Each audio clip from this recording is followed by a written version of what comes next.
Hi, I'm Gary Young. And I'm Carys and Every week, Carys and I will be talking about those stories in the news that are overreported and the ones that are going completely under the radar, not talked about enough. This is Over the Top, Under the Radar.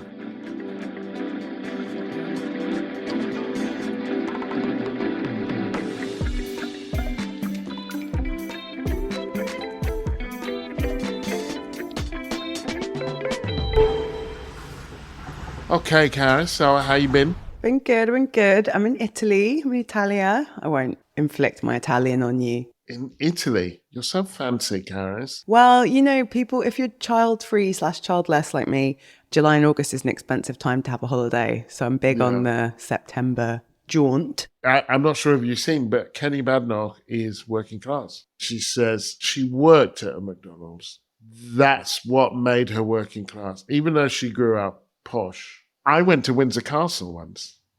Did it make you royalty? Oh, yeah, no, it made me royalty. Do you have to work there? She needs to unpack it a bit for me because I wasn't aware of this. I mean, as a sociologist, it is a bit of a game changer. The thing I will say for Kemi is, for whatever reason, no one is comfortable with just talking honestly about how they grew up. So everyone has to sort of invent some sort of working class roots or heritage. So she is part of a proud tradition, including, you know, Labour politicians talking about grandparents that were coal miners. I do remember for the 92 Tory race, when Thatcher stepped down and Douglas Hurd was standing, and someone said to him, aren't you a bit too posh? Douglas Hurd was a sort of Tory grandee. First of all, he said something about planting things when he was a child in one of the many fields that his family owned. Anyway, it was weird. But then he said, but anyway, why do we have to do this? We're not some demented Marxist outfit. And I thought, notwithstanding the words, yeah, you're standing to be a party that actually wants to screw working class people. And your best place to screw them. Yeah, well, then kind of, you know, why are you so keen to have working class people on the job? I mean, your whole thing is like, I don't care. It doesn't matter. So why are you running with that? Yeah, well, I mean, sidebar, demented Marxist outfit is another potential T-shirt. Yeah, I think it's a weird one. Story of my life. It's a weird one, right? Because like, one of the dons of the British left, Tony Benn, not a perfect character, but, you know, real icon of the Labour left, was mega posh. He was a peer and he had good politics, I think, on most stuff. This weird thing where like, we all have to kind of manufacture some sort of humble roots. Like, it's so odd. It is weird. It's an interesting sort of weird essentialist thing where I don't need people to be working class in order for them to have good politics. I grew up around working class people, so I know a lot of them are awful and a lot of them are great, and they all deserve healthcare and decent housing. Whether they're awful or great, it doesn't really matter. And it took me a little while to get over posh people. Once I did, I was like, okay, look, if you've got the politics. To be honest, no, you're right. The thing that annoys me more than anything is people lying. And it doesn't really happen the other way around. Like, I think people who grew up without money, like,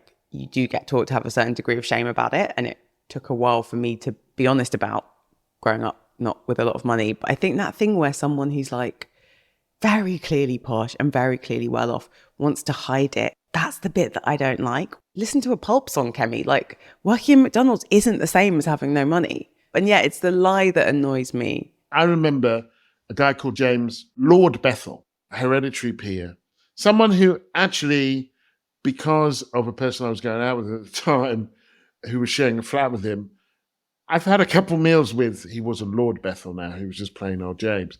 But when the GCSE mess came out with the A-levels, and it was like, oh, you went to a crap school, or you went to a struggling school, so we reckon you'd get a struggling grade, and all of that, and all the posh people got the grades. He posted on Twitter about how, look, you know, sometimes you don't get a grade, and then you just got to hustle, and that's what I did. And it's like, you're Lord Bethel. You inherited. Hereditary. You're a bloody hereditary peer. There was no even hustling nepotism. involved. You didn't even donate loads to a party. You hustled out of the birth canal. That's what you did. Straight into a kind of dynasty, more or less. You're going to need to sit this one out. Yeah, I mean, so, okay, you've actually hit on something that I think is true. And like, for those of us who are socially mobile, I consider myself fairly socially mobile. The difference is people who actually have experienced some social mobility tend to be a lot more humble and talk about a mixture of luck and hard work. And for me, normally the red flag to suggest you're mad privileged is that you keep going on about how fucking hard you work to get here. And normally I'm like, I don't think, like, most people I know who have done really well for themselves don't talk like that. And they know that, like, there's 10 other people who grew up in similar circumstances and didn't make it into a high-paying job out of social housing. So yeah, normally for me, that's the tell. When they're like, well, I just worked really hard. It's like, you've got an uncle, haven't you? Uncle got you a job. Yeah, I know. I mean, that's my thing, David Cameron and cutting welfare. And it's like, you never pulled yourself up by your bootstraps, man. You were wearing loafers. I think we should throw this open to the listeners. And also, if we have any posh listeners, if anyone self-identifies as posh and is comfortable with that term, because as you say, a lot of people shirk it, write in. We want to hear from you. We have an email from a listener. Dear Gary and Carys. Carey and Gareth, that could be an alternative brand for us. We're all big fans of Over the Top, Under the Radar. Thanks for focusing on some vital topics with banter, humour and sass. I think the sass is you, Gary. You're very sassy. You've probably not heard of Haringey Welcome. We're a tiny outfit of grassroots volunteer resident campaigners in Haringey. Spend a lot of our time resisting the hostile environment and trying to make Haringey a more welcome place. We also have a podcast made on a shoestring. It's about a hotel for people seeking asylum in Haringey and its closure last April. We meet and hear from those who lived and worked in the hotel, as well as the community who campaigned to support its residents. Thank you for any help you can offer and keep doing what you're doing. It's great. That was from Lucy from Haringey Welcome. I haven't heard of it. I'm going to give a listen to the podcast. Had you heard of them? I hadn't heard of them, and neither of us live that far from Haringey. But thank you, Lucy, and do listen to the podcast, people. Big shout out to the people who signed up to Patreon. We have 254 incredibly generous paying members. Thank you so much. This is run by a small black-owned indie. If you don't back us, we can't continue. So thank you for subscribing. This week's new sign-ups are Corcor, Christopher, Sam, Maz, Theo, Sylvia, Vicky, Kelly, Lucy, Tanya, Joe, Shamari, Thomas, and Stuart. Thank you so much to everyone who supports us. It really means a lot, and it means hopefully we can keep the podcast going long term. We've got a goal of reaching 300 paying supporters on Patreon by the end of October, which is also Black History Month. So if you can donate a small or a large amount to help keep the podcast going, we would really, really appreciate it. The monthly packages start at just £3 a month. So if you want to keep the show running, go to the Patreon website and find us by searching Over the Top, Under the Radar. So, Carys, what's your under the radar for this week? Thank you for asking, Gary. My under the radar for this week, it's not under the radar in that no one's covered it, but I don't think the coverage is focusing on the right things. And it is the Darzi report. Do you know what the Darzi report is? I do not. So Lord Darzi is a former health minister under Gordon Brown's government. He's also a surgeon, and he was commissioned by the Secretary of State for Health, Wes Streeting, to do a sort of quick review of the NHS. So he published his review about a week ago. It's a 100-page report that's a bit of a health check for the NHS. Most newspapers ran with the main headlines that, the Labour government pushed out, which is like, the NHS is on its knees, it needs to change to survive. It's NHS England because health is a devolved power. So I can't say that all of these trends are true for other health services. The first thing to say about the Darzi report is it's pretty damning about public satisfaction and about patient outcomes in the NHS. The NHS, which had record high public satisfaction in 2009, and now incredibly low public satisfaction. Like, the main thing that we're not talking about is in the Darzi report is we stopped spending money on the health service. So we go from a new Labour government under Tony Blair and Gordon Brown, who earmark money for the health service, penny on the pound to the NHS. You get this explosion in money, and as a result, you get a better service. And then what happens with the Tories is you get real term cuts. The Tories come into power with a pledge, no more top-down reorganisations of the NHS. And Andrew Lansley clearly didn't read the manifesto. He just brought in a mad top-down restructure of the NHS, which the Darzi report says we're still recovering from. The thing that I really took from the report, but that a lot of journalists don't seem to be talking about, is when we put more money in the NHS got better. The second thing I think is a pretty boring one, but stay with me, which is like IT and procurement. There's this real, powered by people like Tony Blair, he talks about this a lot, there's this real kind of techno fix moment where everyone's like, but AI is going to fix the health service. Anyone who's experienced any sort of technology or IT in the NHS knows they're not great at procuring it. And then on just a basic level, for most of us using GP services, every GP practice runs as its own small business. Most of us who's tried to book an appointment online use something that doesn't work, is super janky, because that individual GP practice, where people are good at treating patients, not sourcing IT projects, has got some random terrible person to create a booking system that doesn't work. And anyone who goes around wanging on about AI just clearly doesn't know that much about it. And that brings me to my final point about the Darzi report, staff morale. The mental health crisis that we have in the country that we aren't able to meet is also replicated in the NHS workforce. And I think for me, that was the really tragic thing. And I know a lot of people listening will know people who work in the NHS or maybe work in the NHS. For the last decade plus, a group of people who are motivated by wanting to care for others have been asked to do more with less. A lot of the toll of delivering a good service has fallen on the humans that work on it. And the Darzi report is pretty clear about how disengaged staff are. I think any route out of the pit we're in the NHS has to also bear in mind the workers and the people who've taken it on the chin for years. So that's my summary of the Darzi review, Gary, but I'd like to hear your thoughts. First of all, props for both the term super janky and wanging on, which is we have heard before on the show. I think where fair's fair, and you will not hear a huge amount of praise for this particular government on this show at the moment. To be fair, they settled with the junior doctors. Let's hope that really does herald the beginning of a new relationship. I think the good thing about the Darzi report and about Wes Streeting and everyone's response is this is like a 10-year project. I mean, they don't have a 10-year term, but I think being honest about that with people is that's good politics and it's just true and right. So yeah, it's not just about more money. That fact is often used just to not give it money. It's like the money is important. It will cost more money. And I think that they were right when they said penny on the pound, this is for the NHS to kind of, I mean, it's a peculiar status the NHS has where it's more popular than the royal family as an institution, but our experiences of it are getting so bad that kind of it's almost a tragic punchline in a story. You can just say to someone, well, the NHS.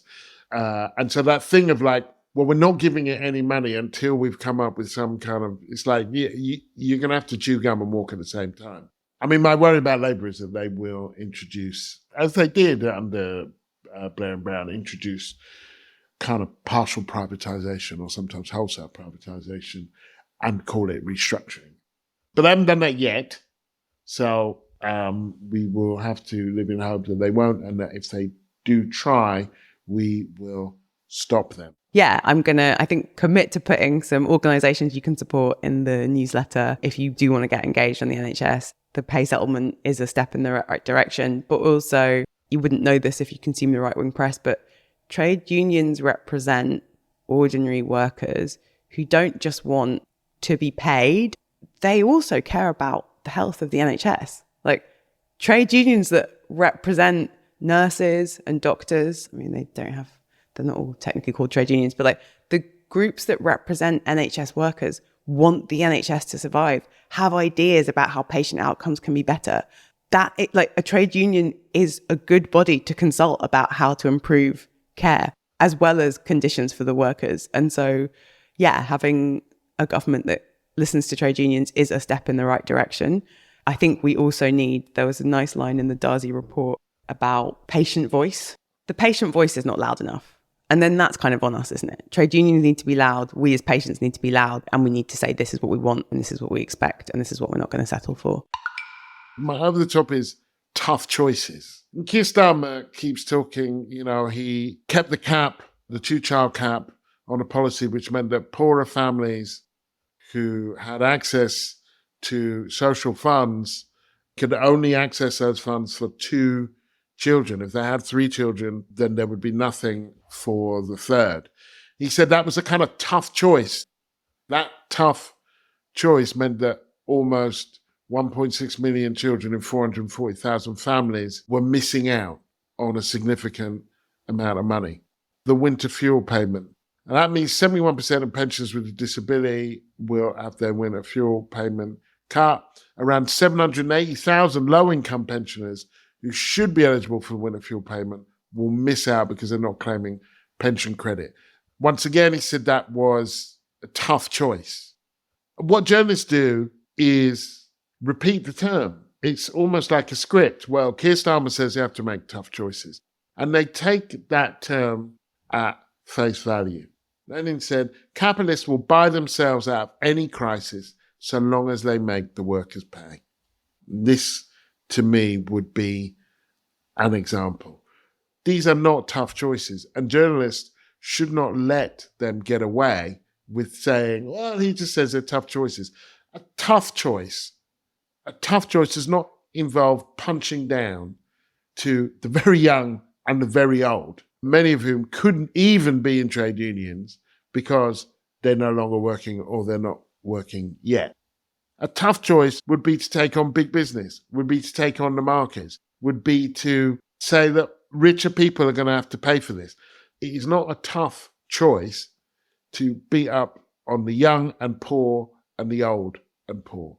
Well, I think you're right. It's a good example of how sometimes the political media just repeat a line they've been given. There's something about this Labour government where they seem to be taking the worst from the coalition and the 2010 Tories and the worst from New Labour and then kind of mashing that up into this like Eeyore-ish, everything's so terrible, there's no money because the Tories are awful and we can't do anything. So we're going to have to kick the old people and the kids. Yeah, it's this weird like false binaries. I mean, winter fuel, I think, is a bit different to the 2-child benefit cap because the right-wing media care about it. And it is a really kind of painful reminder of how much our politics is skewed towards older voters. They've got a huge majority, which even with rebellions can't be dented, and effectively a 4 to 5 year mandate. This is the sweet spot. This is the honeymoon period. This is when you do the like difficult, hard, important things, not the tinkering at the edges. I find it already weird and just kind of a bit like people are squandering a thing that you don't get that often if you're vaguely on the left, which is like a massive mandate and lots of runway, and they're just wasting it on nonsense. It's that thing where like people talk about climate change and you're like, yeah, that's real. That sounds terrifying. And they're like, so make sure to bring a bag for life to the supermarket. It can be then used by the right to say, see, they're not giving this money to them, but they're keeping this hotel going where there are asylum seekers, or I've seen some of that. It's like you're sort of tinkering at the edges. You're reinforcing right-wing ideas about welfare and like state support. And then meanwhile, you're not dealing with the massive elephant in the room. So yeah, tough choices are nonsense. Yeah, and journalists should not take that at face value. My under the radar relates to a story involving a professor called Kehinde Andrews. Kehinde Andrews is a professor of Black Studies at Birmingham University. He also has a podcast and does a lot of stuff on social media. And during one of these public engagements, he called Calvin Robinson, he's a black pastor, British, who was fired from GB News for being out of line when he publicly backed Lawrence Fox. Kehinde Andrews called him a house Negro. For those of you who don't know the history of that word, it's from Malcolm X. And Kindy Andrews did explain what he meant by that. And Malcolm X was saying, look, there was a field Negro and a house Negro under slavery. And the field Negro was out in the field the whole time, whereas a house Negro who, worked, it could have been in the kitchen, it could have been as a footman or a coachman, felt closer to the enslaver. Black people who have a stake in the system. Kindy Andrews explained that with regard to Calvin Robinson. Calvin Robinson then reports him to the police. 3 policemen show up at Kindy Andrews' house to question him about his use. 3. In this economy. I know. Now, this comes on the back of Maria Hussein's acquittal for having a placard which portrayed Rishi Sunak and Suella Braverman as coconuts. She was on a pro-Palestine demonstration. She had this placard. The term coconut, it suggests you're black or brown on the outside, but you're white on the inside. She was taken to court. She lost her job as a teacher. Both her and her parents were widely featured in right-wing tabloids. It also comes after the raccoon case, where a black person was in a heated Twitter engagement with a then prospective Tory, now he's a Tory, called Ben Obiese-Yekiti, who's Tory MP for Huntingdon. In his tweet, he at one stage put a clown emoji and a raccoon emoji. The MP reported him to the police. This notion of kind of, race hate, racially aggravated assault. But what's the racially hated? Raccoon, coon. Okay. That he had called him a coon. The person who did it was held in a cell for 10 hours, placed in a police car, interviewed under caution, had his phone seized. For an emoji? For an emoji. Now, there are a few things going on here. Well, there's a whole world in here, but for now, first of all, the complete waste of police time and court time. Secondly, where are the freedom of speech people? Where are these people? I don't believe in unfettered freedom of speech. I believe that people should be free to say what they will, but I also think that that has to come with some responsibility about putting people's lives in danger or insulting particularly disempowered groups and so on. So I think that free speech needs guardrails. But there are some people who argue for unfettered freedom of speech, and you see them come out every time somebody says something transphobic or racist, and they're like, well, he's got the right to say it. And it's like, within certain limits, they do. But where are you now? Someone produces a horribly Islamophobic cartoon, you're there. Where are you in this case? And my final point, my third point, would be that it's really not my flavor of insult, to be honest. I think that you should criticize people for what they do. These are criticisms that are about what they do, but that what they do doesn't fit with who they are. I get it. I would rather not go there. I think it suffices to talk about what people do, and I don't think that we have to relate to what people are. But that's in the same way that I don't use the N-word socially, but I don't think that a black person calling another black person that word should be criminalized. Using these laws, which are about minority people being attacked. And for God's sake, if the police are underfunded, get out there and find some criminals. Don't make up crimes. Yeah, it's a funny one, isn't it? I just, in my head, when you said, where are the free speech defenders? I just remembered, because they all have the same quote that they use, right? The Voltaire one. It's like, where are all those people being like, I disapprove of what you say, but I will defend to the death your right to say it. They're suspiciously silent. It's kind of crickets with this. I'm also sick of hearing that people on the left and woke people are snowflakes who can't take the heat. I don't like that language. I don't think it's particularly helpful. I do think that there's an intellectual tradition behind it, not just Malcolm X, but like Steve Biko, who talks a lot about internalized oppression and like the greatest weapon for the oppressor is the mind of the oppressed. And a better kind of pop culture one would be like Get Out and The Sunken Place. Yeah, the idea that left-wing people are the fragile ones seems to be pretty constantly proven not to be true when the cops are being called on are left-wing people.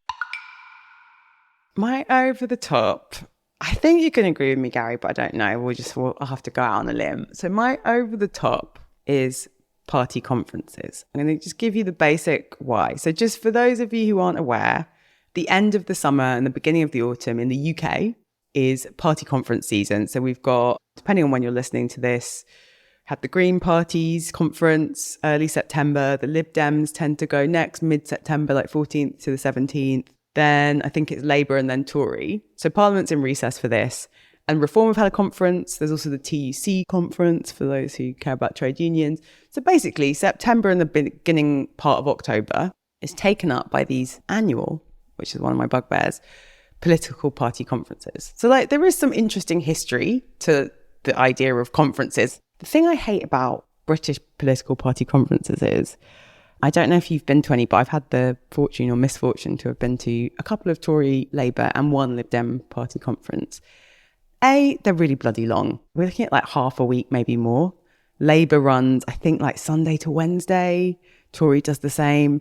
And if you're a woman, Labour have women's conference before. So then you're looking at basically an entire week. Second thing is, at least for progressive parties, the point in the history of political party conferences was it was a chance for activists like grassroots, Labour, Tory, Lib Dem party members to get to mix with leadership. And if you're a Green Party member or a Labour Party member, the Greens still do this, pass motions and define policy. So the Green Party, I think, are the only party where if something is voted on at their annual conference, it's binding Green Party policy. Labour, that used to be the case. Now Labour have these very Byzantine policy motions and forums, but none of them are binding. So like the Labour Party conference, which kind of is interesting, but it doesn't matter because the motions aren't binding, a couple of years ago was in favour of proportional representation, which the Labour Party hasn't always been.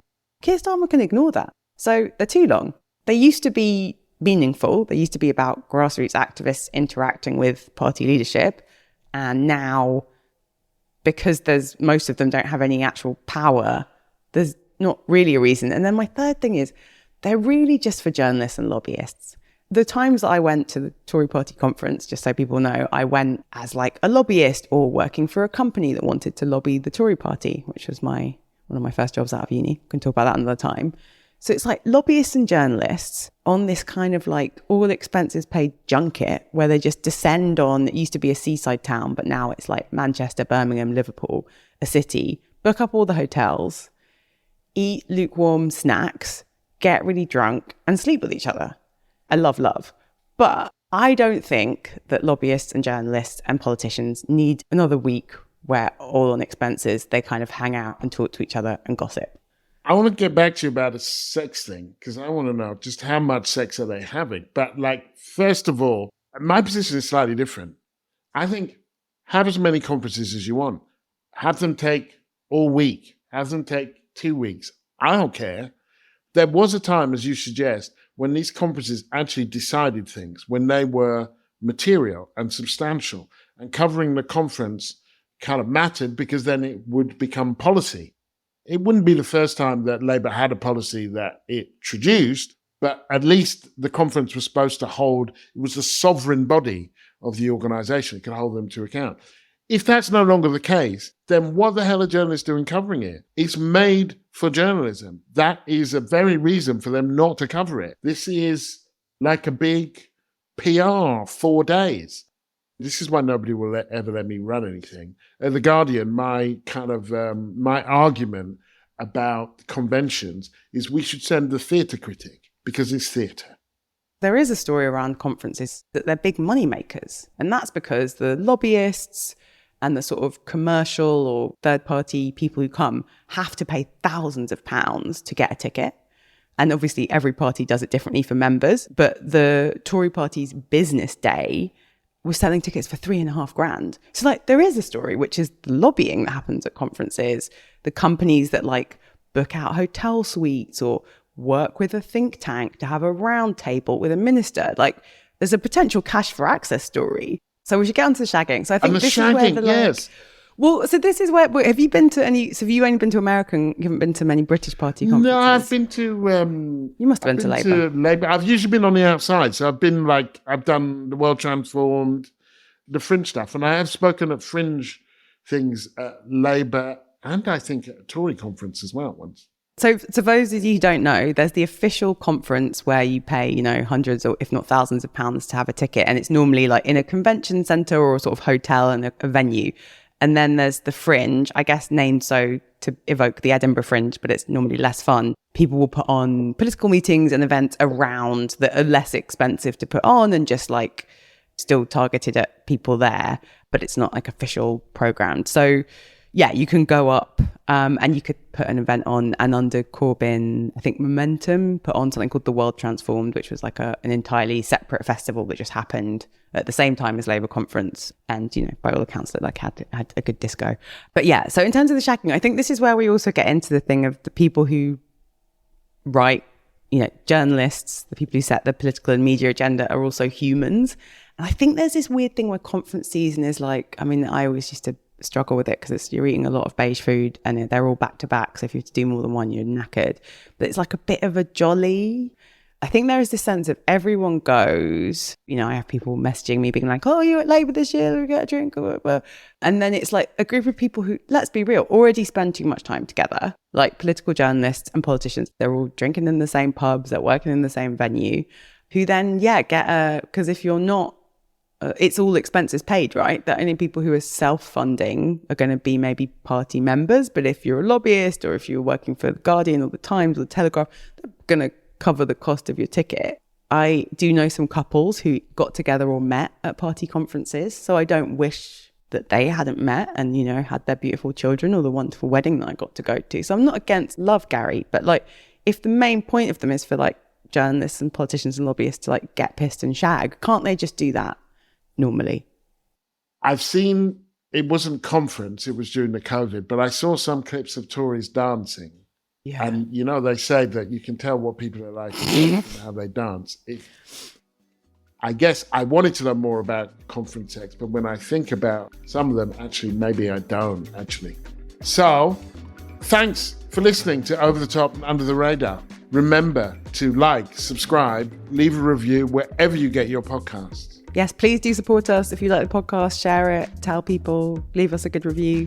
And you can sign up to our newsletter at overunderpod.com, and you can email us at info@overunderpod.com. If you want to support the show, find us by searching Over the Top Under the Radar on Patreon, and connect with us on our socials at over_under_pod_.